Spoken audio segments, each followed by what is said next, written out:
Hey guys, it's Beth. And Blair. Okay, so we're back today to talk about the most important thing that you will ever do to build your Thrive business, and that is sharing your story. Number one, your story is the most powerful tool that you have. Definitely agree with that. Super important though, compliance. You may not make medical claims. There is an entire document below in our super simple guide. Right. And also you will find it in your cloud office of what's compliant. And I really, really want you to pay attention to that. But let's talk about what's exciting is what's happening with you. And that is your Thrive experience. So how do we share?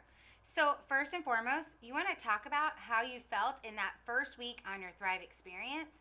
You want to share what is going to attract other people. So remember, it's not just about you, but it's also about what you are experiencing that could help others as well. So make sure that when you're sharing that, and that you send in the story about what you noticed in the first week, what you're noticing now, why your life is different because of that, to my Thrive experience at Le-vel.com. Le-vel.com is le-vel.com. You'll see all that information below as well. And why is that so important, Beth? What's going to happen once they publish that story, and where do they publish it? It's the power of social media. If you're wondering how to write your story, go read some of the stories and you will see some great stories. And you want to get your story on that fan page. Yeah, absolutely. We've had promoters get their story on their fan page within the first week. What happens? They can share their story with their friends and family and say, look, I was featured on the Le-vel fan page. There's over 600,000 people that have liked that page. You have that link forever that you can say, you know what, hold on, let me share my story with you. Right. If you're serious about building your business, you will take the time to write that story and ask your upline leader for support. Ask them to help you. Ask them to read it and post a really good, not Paul said, a clear graphic, a couple pictures of you happy and thriving.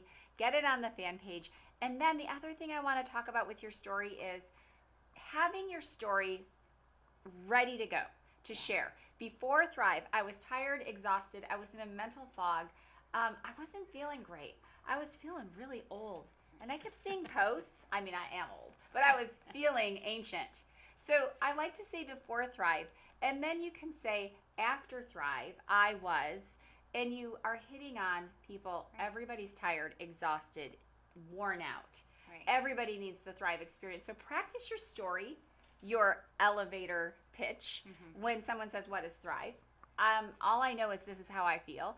Get your story on the fan page. And really quick, when you're practicing your story, you guys, here's something really important to remember. You want to practice it in front of the mirror, with your dog, with your children, whatever. But what happens is the more times you say it, the more natural it will become for you, and the quicker it will come off of your tongue when you're out and about meeting people. So don't be embarrassed to practice it a bunch of times, and don't be embarrassed to send that story in, so that now you have that compliant story that you can post all over social media and send out to people. Don't forget to get that done. We're out of here for now, and we'll be back with a great video.